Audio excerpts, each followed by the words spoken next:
वसुदेवसुतं देवं कंसचाणूरमर्दनं देवकी परमानन्दं कृष्णो वन्दे जगद्गुरुं श्रीकृष्णो वन्दे जगद्गुरुं श्रीकृष्णो वन्दे जगद्गुरुं जय श्रीकृष्ण सर्वांना जैसे मूर्ती करोति वाचालं पङ्गुं गिरिं यत्कृपातमहं वन्दे परमानन्दं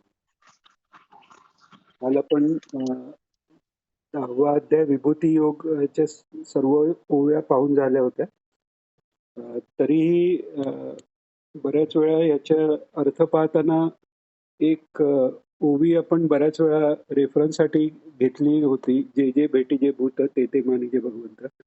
ती ज्ञानेश्वरीतलीच या 10व्या अध्यायातलीच ओवी आहे. त्यामुळे त्याच्या संबंधीचे जे श्लोक आहेत ते थोडेसे ओव्या आहेत.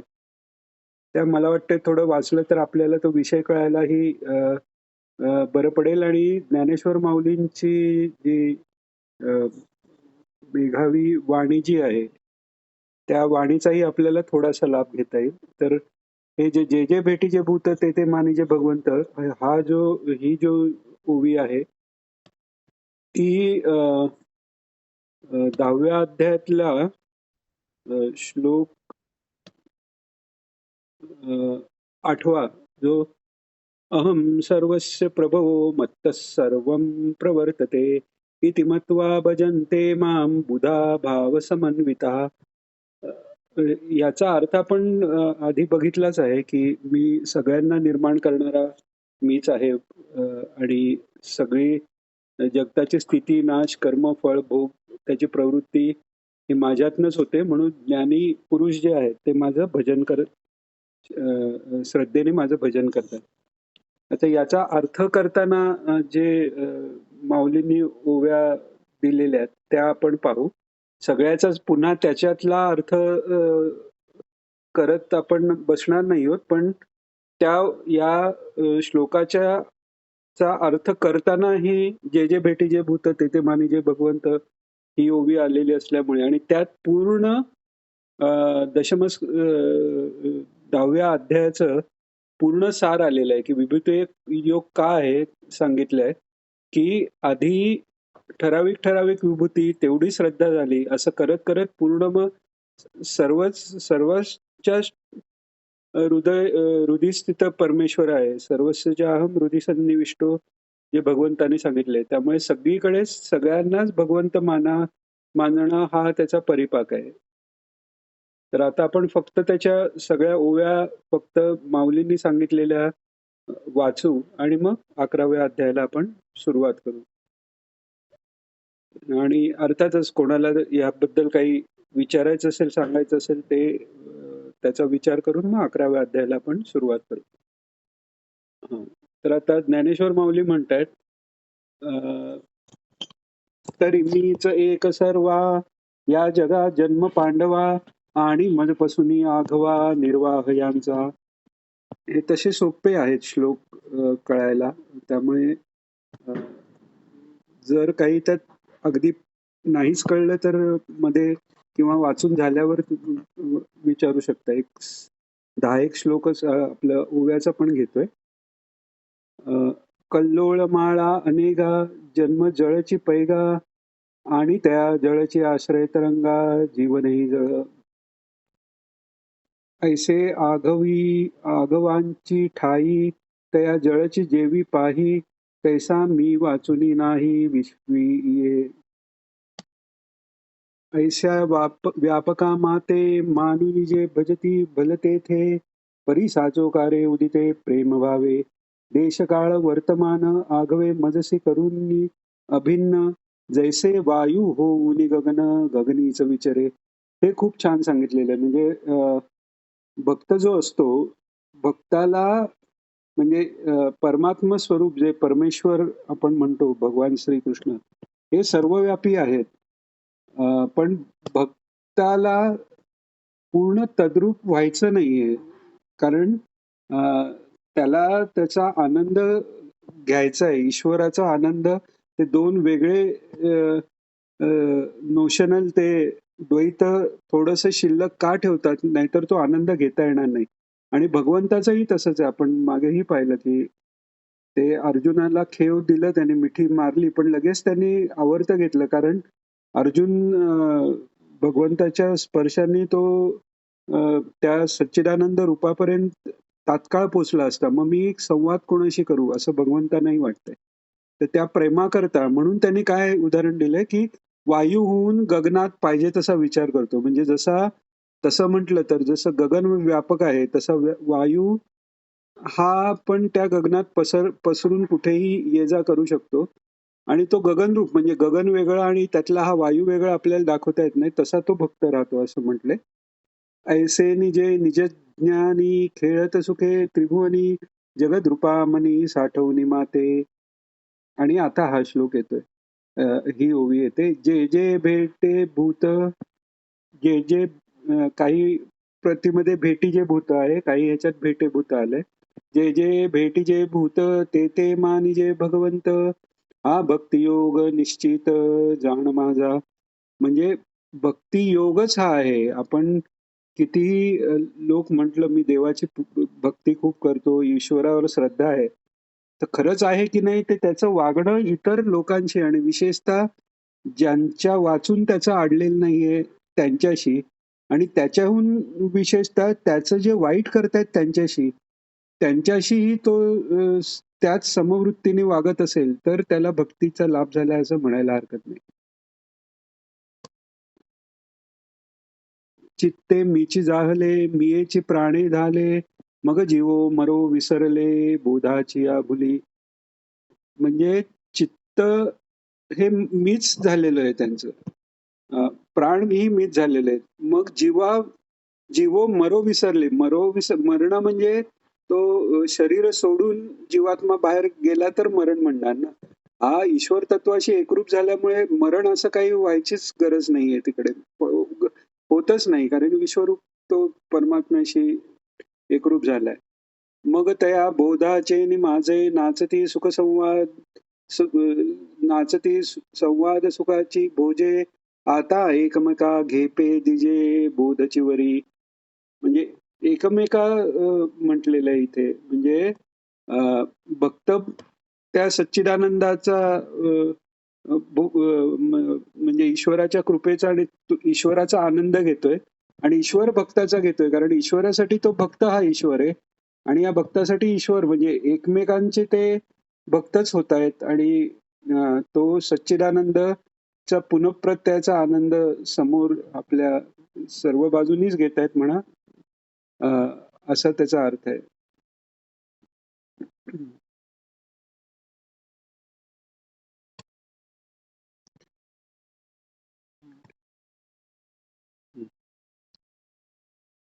हा आता हे एवढं हे झालंय आणि त्यांनी अजून एक त्यात आलंय की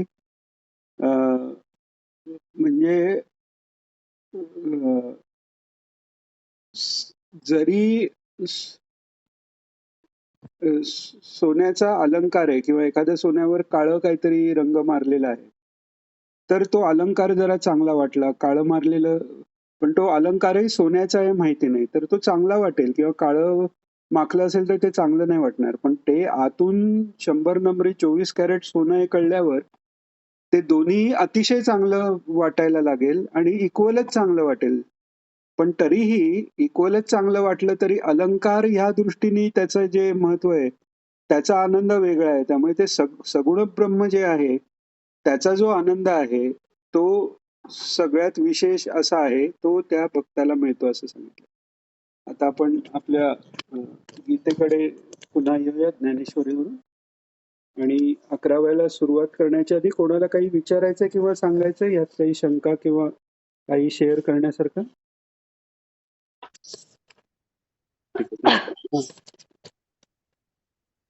ठीक आहे. आपण आता 11वा अध्यायाला सुरुवात करतोय. 11वा अध्याय हा तसं म्हटलं तर वरवर पाहायला गेलं तर एकदम तसं सोपा वाटतो कारण त्याच्यात काय आहे तर विश्वरूपाचं फक्त वर्णन आहे. पण खरं सांगायला गेलं तर 11वा अध्याय हा इतर सर्वही अध्यायांपेक्षा खूप वेगळा आहे. का वेगळा असेल बरं? तर बाकी सगळ्या अध्यायात असं आहे की भगवंत अर्जुनाला जे जे ज्ञान देत आहेत ते सर्व ज्ञान जे आहे ते ज्ञान सगळं शब्दरूपाने वाणीच्या माध्यमातून दिलेलं ज्ञान आहे आणि ते अर्जुनाने कर्णाने ऐकलेलं ज्ञान आहे. आता ते ज्ञान आणि 11व्यात फरक काय? तर 11व्यात भगवंताने विश्वरूप दाखवलेलं आहे. आता त्या विश्वरूपाच्या साक्षात्काराचा जो अनुभव आहे तो थोडाफार अर्जुनाकडनं एक्सप्लेन केला गेलेला आहे. थोडाफार अशा करता कारण अर्जुन घाबरून गेलेला आहे. आपण कोणत्याही एका अशा घाबरण्याच्या किंवा याच्या स्थितीत असेल तर त्या गोष्टीचं वर्णन पूर्णपणे करू शकत नाही. त्यामुळे आपण म्हणून असं विधान केलं की थोडाफार अर्जुनाचा आणि विश्वरूपाचं वर्णन शांतावस्थेत पण करायचं म्हटलं तरी किती कोण करू शकेल. तर अशा रीतीने बाकी सगळ्या अध्यायात नुसतं उपदेशाने जे सांगितलेलं आहे किंवा शब्दाच्या माध्यमाने इथे भगवंतांनी रूपाच्या माध्यमाने सांगितलेलं आहे आणि ते ते रूप आणि तो रूपाचा आणि अनुभवाचा पुढे 11व्या अध्यायात पुढे येणार आहे की अर्जुन 39-40व्या श्लोकात अर्जुन जेव्हा नमस्कार करतोय भगवंतांना तेव्हा तो म्हणतो नमक पुरस्ता ददपृष्ठ तसे म्हणजे तुम्हाला पुढेही नमस्कार मागेही नमस्कार कारण ते आता अर्जुनाची दृष्टी साधी नाहीये की फक्त ती डोळ्याच्या एवढ्याच भागात नाही जे दिसतंय तेवढं पाहू शकते. त्याला सगळं 360 डिग्री व्ह्यू आपण म्हणतो तसं सर्वत्र तो परमेश्वराची दर्शन त्याला होतंय म्हणून तो म्हणतो तुला पुढेही नमस्कार मागेही नमस्कार आणि सहस्रकृत्वा पुनश्च भूयोपी नमो नमस्ते परत परत करतोय मी नमस्कार असं तो म्हणतोय. तर हे आपण लक्षात घेतलं पाहिजे. त्यामुळे ह्या अध्यायाचा विचार करताना त्या रूपाची आपल्याला जितकी कल्पना येईल आज आपल्याला वाटेल की आपण कल्पना करून काय करणार की ते खरं दिसलं असेल तसं आपल्याला दिसेल की नाही.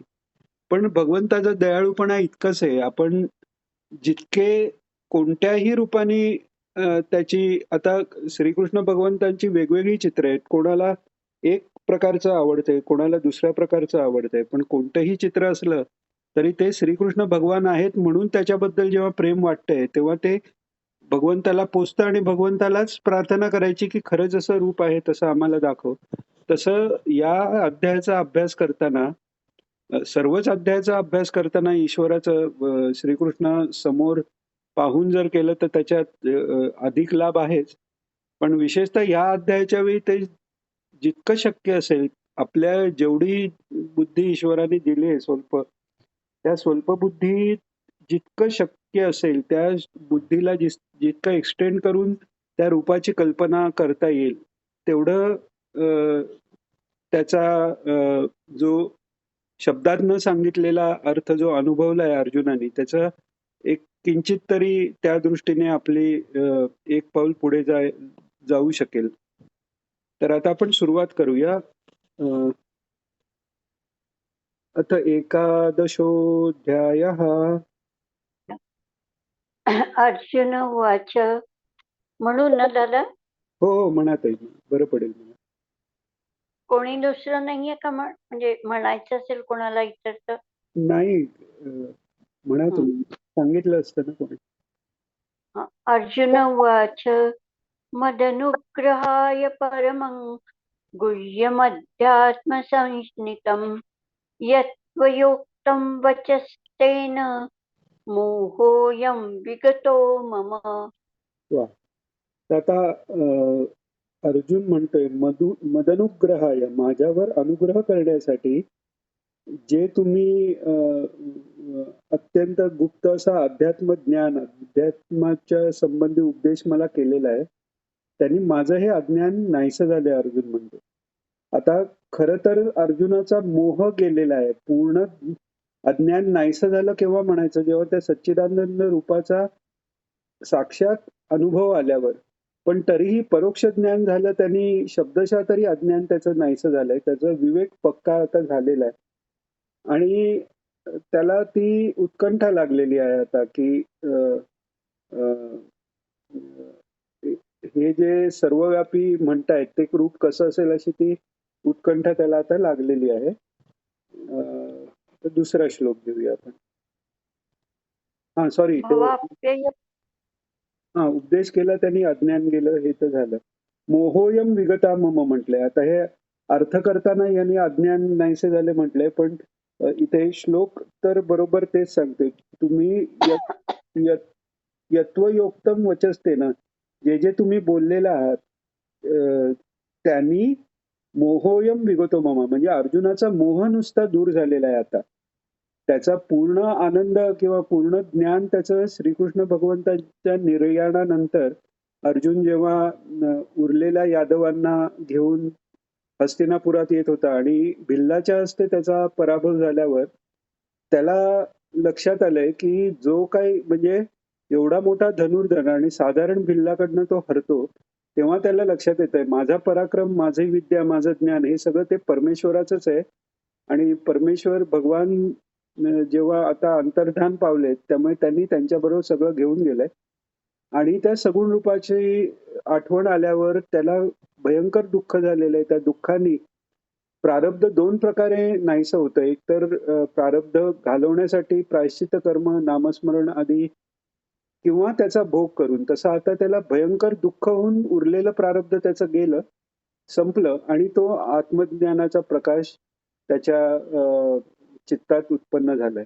आत्ता त्याचा फक्त मोह गेलाय आणि हे खात्रीने कसं म्हणता येतं कारण 11व्या अध्यायाच्या जेव्हा विश्वरूप दाखवल्यानंतर भीती वाटलेली आहे अर्जुनाला. जर ज्ञान झालं असतं तर त्याला दाखव हे म्हणावंच लागलं नसतं. ते विश्वरूपाचा अनुभवच आलेला असतं. म्हणून दत्त महाराज कवीश्वरांनी एका याच्यात सांगितलंय की आपली जेवढी बऱ्याच वेळा आपण पाहतो गुरूंच्याकडे किंवा सत्पुरुषांकडे काही काही लोक ती खूप हट्ट घेऊन बसतात. नाही नाही आम्हाला देव दाखवा किंवा आम्हाला हे. तर जरी ईश्वराने कृपा करून तुमच्या स्थितीपेक्षा जरी वरचं काही दिलं तरी ते टिकू शकत नाही किंवा ते पेलू शकत नाही.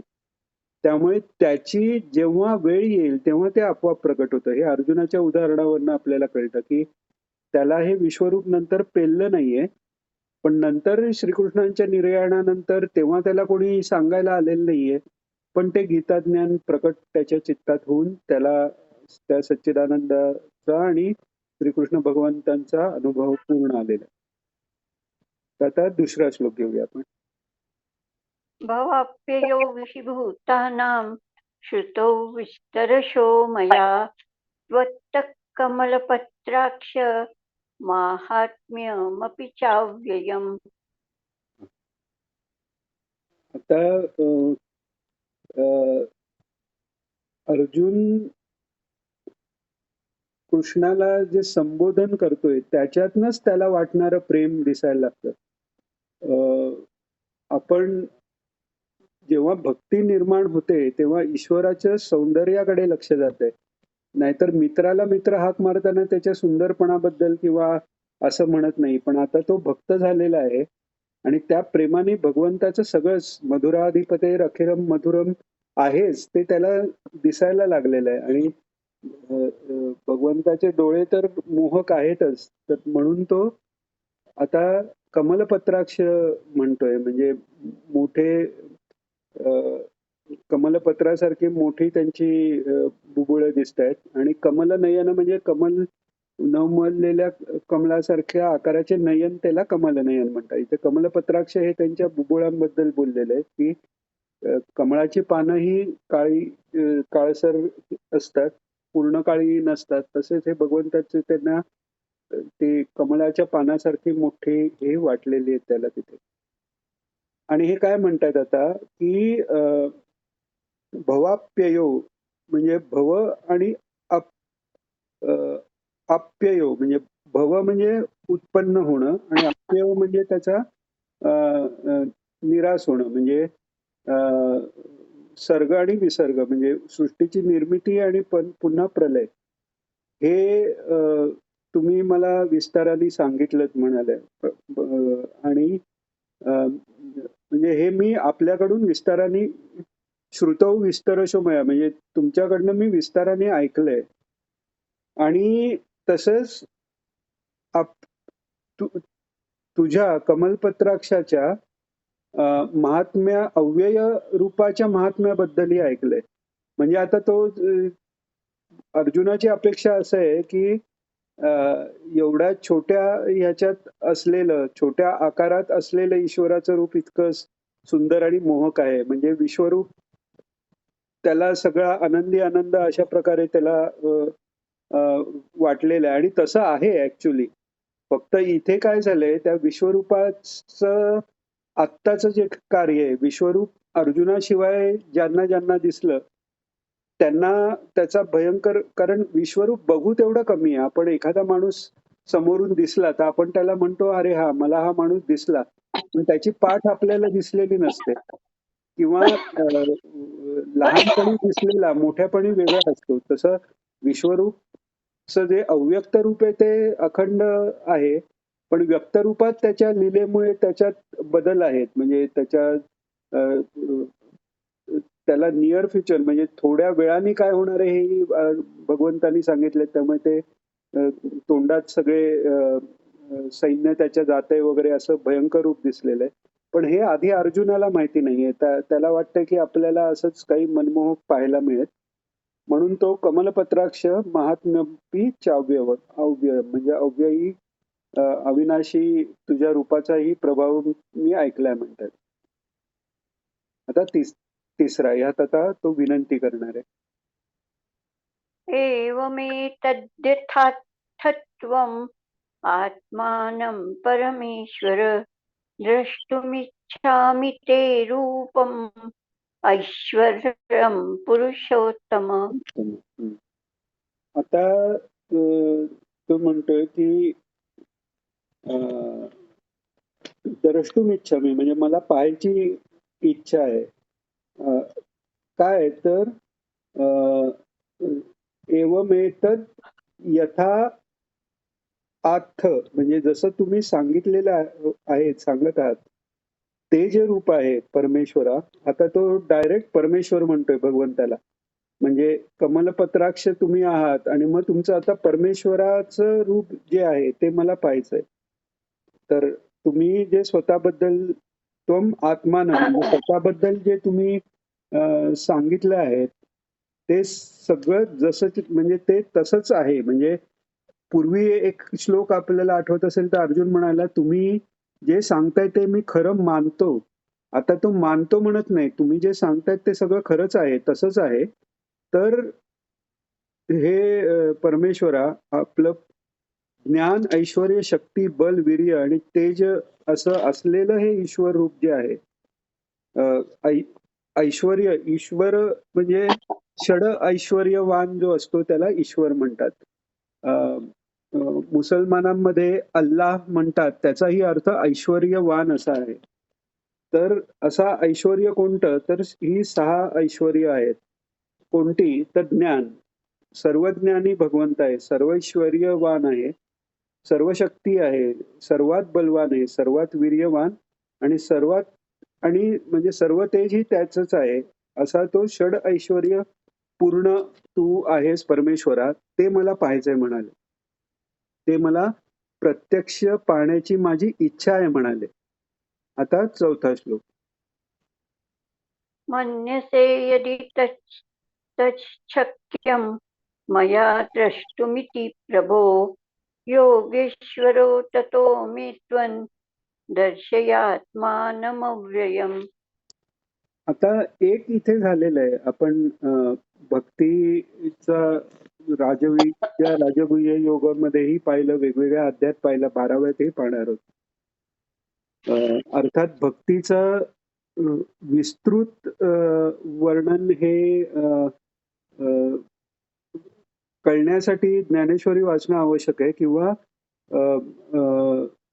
वेदव्यासांनी महाभारत करून झालं, 17 पुराण करून झाली, महाभारत करून झालं आणि तरी त्यांच्या मनाला शांती मिळेना. तेव्हा नारद महर्षी एकदा त्यांच्या आश्रमात फिरत आलेले असताना ते विनंती करतात की माझ्या मनाला शांती का नाही.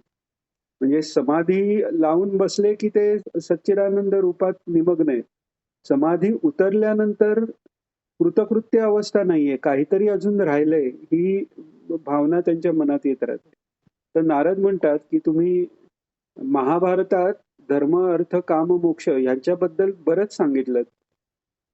इतर पुराणातही हे सांगितलं. भक्तीही तुम्ही सांगितलीत, पण मुख्यत्वे करून भक्ती काय आहे, भगवंत कसे आहेत, भगवंताच्या लीला ह्या विस्ताराने तुम्ही सांगा, आणि म्हणून भागवत सांगितलेलं आहे. आता हे सांगण्याचं कारण असं की भक्तीत ही प्रकार आहेत. म्हणजे वात्सल्य भक्ती हे आपल्याला माहितीच असेल. वात्सल्य भक्ती आहे, किंवा परमेश्वर माझा माता माता किंवा पिता आहे अशी सख्य भक्ती आहे, दास्य भक्ती आहे, गोपींची भक्ती मधुर भक्ती आहे. तर वात्सल्य भक्ती जी आहे, किंवा सख्य भक्ती जी आहे, किंवा मधुर भक्ती जी आहे, त्याच्यात परमेश्वराच्या ठिकाणी अधिकारवाणी आहे. जे सख्य भक्ती असलेले पेंद्यादी लोक होते, ते कृष्णावर राज्य आलं की त्याच्या खांद्यावर बसून, किंवा त्या कृष्ण हरला की मग त्याच्या खांद्यावर बसून ती हरलेल्याला ते नाही का शिक्षा देतात, तसं ते करू शकायचे. कारण हा आपला मित्र आहे, इतका जवळीक आहे. आणि अर्जुनाची ही खरं तर ती जवळीक आहे किंवा होती आधी, पण हे परमेश्वराकडनं, भगवंताकडनं एवढं सगळं ऐकल्यानंतर त्याच्यात ती आदरबुद्धी निर्माण झालेली आहे. आणि 11व्याच्या शेवटीही तो त्याच्या संबंधी बोलणारच आहे. ते आधीच सांगत नाही, ते तिथे आल्यावर आपण बोलू. पण आता तर ह्या सगळ्या ह्याच्यात ईश्वराबद्दल एक काय म्हणतात त्याला, जवळीक आहे. कधी कधी माता पिता अशा ह्यांनी पण अधिकाराची जवळीक आहे, पण त्याच्यात रिस्पेक्ट राहतो, कारण ते आपले पालक अशा ह्यांनी आपण बघतो. तर जवळीकीची जी हे आहे, ही सगळी भक्ती त्या मथुरेच्या लोकांमध्ये नाहीये. ती वृंदावनातल्या, गोकुळातल्या वृंदावनातल्या लोकांची आहे. मथुरेतल्या लोकांची आहे ऐश्वर्य भक्ती. म्हणजे तो ईश्वर सर्वसाक्षी आहे, सर्व परमात्मा आहे, आपल्या तारणहार आहे, कंसाला मारून त्याने आपल्याला वाचवलेलं आहे, हीच त्याची इंट्रोडक्शन असल्यामुळे कंसाला मारून आल्यानंतर जेव्हा भगवंत वसुदेव देवकीच्या जवळ गेले, तर त्याला मुलगा म्हणून मिठी मारायलाही पहिल्यांदा संकोच आला, कारण पहिल्यांदा मनात असं आहे की हे भगवंत आहेत. तर त्यामुळे भगवंताचे बद्दल ऐश्वर्य बुद्धी असणं वाईट नाही, पण जो भक्तीच्या मार्गाने पुढे गेलेला आहे आणि त्यातल्या त्यात सख्य किंवा मधुर किंवा वात्सल्य या प्रकारची जर भक्ती असेल, तर ते ऐश्वर्य वगैरे बाजूला टाकून त्याला ते नियामक करून बसवतात. आपण सूरदासांची ही कथा ऐकली, किंवा यशोदा मातेची गोष्ट आहे की बांधलं तिने, आणि बांधायच्या आधीही छडी जेव्हा घेतली तेव्हा भगवान घाबरलेले. आता भगवान काही नाटक करत नाहीत, ते खरोखर घाबरलेले की आई आता मारते की काय. कारण परमेश्वराचे जे नी केलेल्या ज्या इमोशन्स आहेत त्या त्यांच्या खोट्या कशा असतील, त्यांच्याकडनंच त्या आपल्याला आलेल्या आहेत. तर सांगायची गोष्ट इथे अशी आहे की आता ती थोडीशी सख्य भक्ती आता अर्जुनाची बाजूला पडलेली आहे, आणि म्हणून तो मला ते रूप दाखव तुझं असं नाही म्हणत आहे. पहिल्यांदा त्याला म्हणतायत की 3ऱ्या श्लोकात की मला ते रूप प्रत्यक्ष पाहण्याची इच्छा आहे. आणि आता 4था घेतला की घ्यायचा आहे आपल्याला?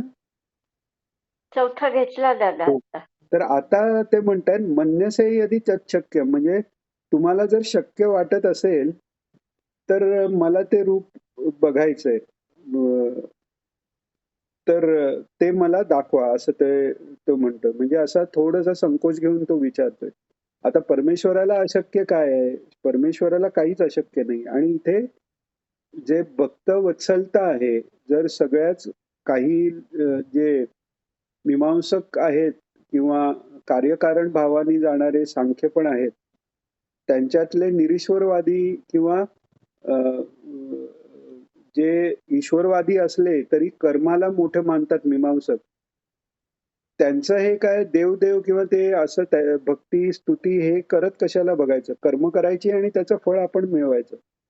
पण आपण कर्म करून आपलं फळ मिळेल इतकं कर्म पूर्ण शुद्ध होऊ शकत नाही. म्हणून कर्म पूर्ती करता विष्णू स्मरण सांगितलंय. यस्य स्मृत्याच्या नामोक्त्या जो श्लोक आहे की ज्यांनी तुमचं नाव घेतल्यावरच यज्ञ दान तप हे सगळं पूर्ण होतं. किंवा प्रमादात कुर्वंताम कर्म प्रचवते तप श्वरेतु यत् स्मरणात देव तद्विष्णू संपूर्ण स्याद इथे स्मृती. म्हणजे विष्णू स्मरणाने जे काही कमी जास्त कर्मातलं राहिलंय ते पूर्ण होतं. हे त्या करताय.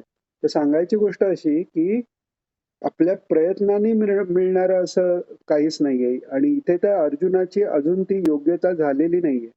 पण इथे ती भगवंताचं प्रेम आहे. इथे भगवंताची दया आहे. तो भक्तवत्सलता कशी आहे की तो त्याला भक्तांचे दोष दिसतच नाही. किंवा तद्दोष अदर्शनम वा असं आचार्य महाराजांनी केलेलं आहे भक्तवत्सल्याचं उदाहरण. कारण दोष दिसत नाही म्हटल्यावर परमेश्वर अज्ञानी आहे का असं कोण म्हणेल. म्हणून तद्दोष अदर्शनम वा, दोष ते बघतच नाही. लहान बाळाला जसं शी सू झाली म्हणून आई त्याचा राग करत नाही, त्याचंही कौतुक ती करत असते. तसा हा परमेश्वर आहे.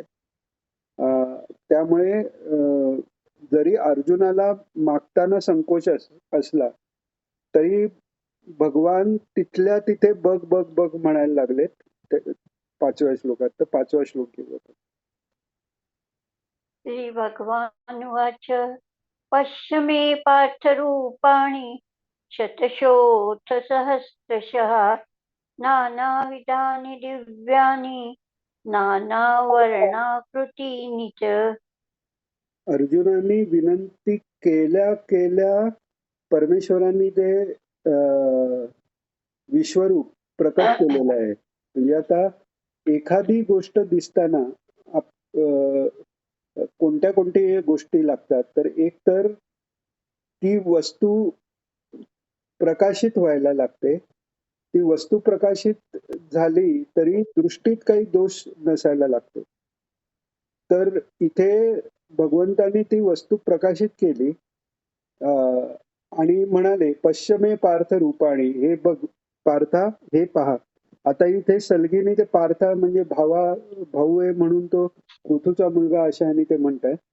आता हे पहा तू, ही शेकडो हजारो नाना शतशः सहस्रशः अशी नाना विधानी, नाना प्रकाराची आणि नाना वर्ण आकृती असलेली अशी दिव्य आणि अलौकिक रूप तू माझी पहा असं भगवान म्हणतात.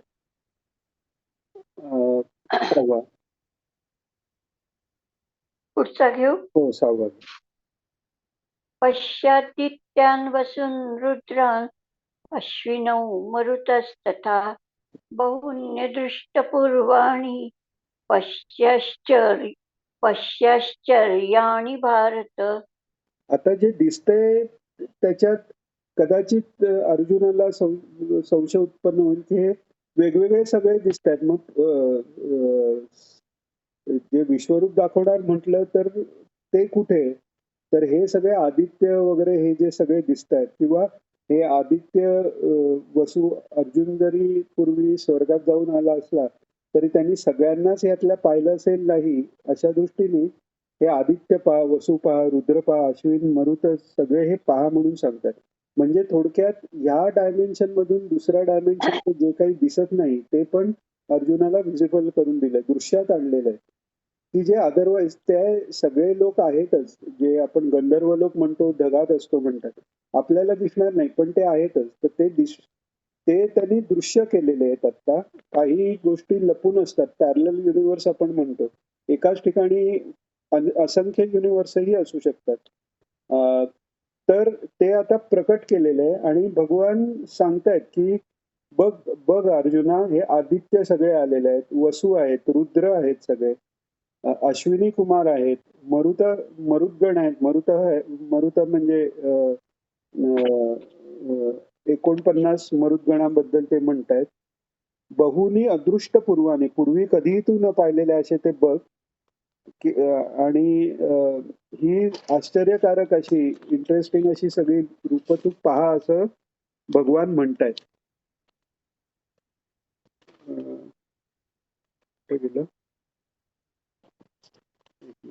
पान हे झालं. आश्चर्यकारक रूप तू पहा म्हणतायत. आता पुढचा श्लोक 7वा. इहैकस्थं जगत्कृत्स्नं पश्चाद्य सचराचरं मम देहे गुडाकेश यच्चान्यद् द्रष्टुमिच्छसि. वा वा.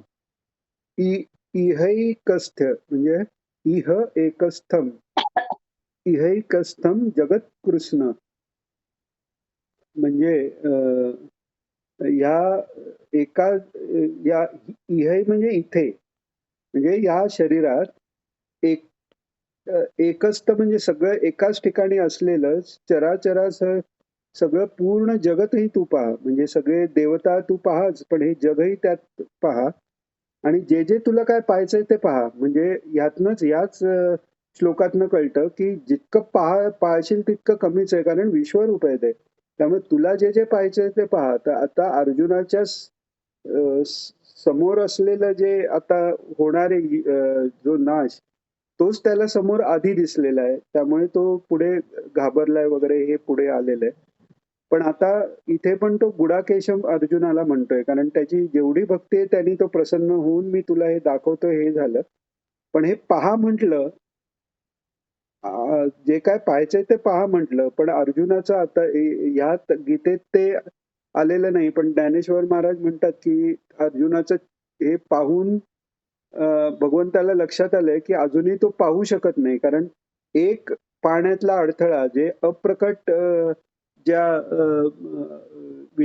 विश्वरूपाचा भाग आहे, त्याच्यात देव किंवा बाकी सगळे जे आहेत ते प्रकट केलं, पण ते बघायची दृष्टी अर्जुनाला अजून दिलेली नाहीये. तर ती आता भगवान अर्जुनाकडे पाहिल्यावर ते त्याला आता ती दृष्टी देतील. हे 8व्या श्लोकात येईल. न तु मां शक्यसे द्रष्टुम् अनेनैव स्वचक्षुषा दिव्यं ददामि ते चक्षुः पश्य मे योगमैश्वरम्.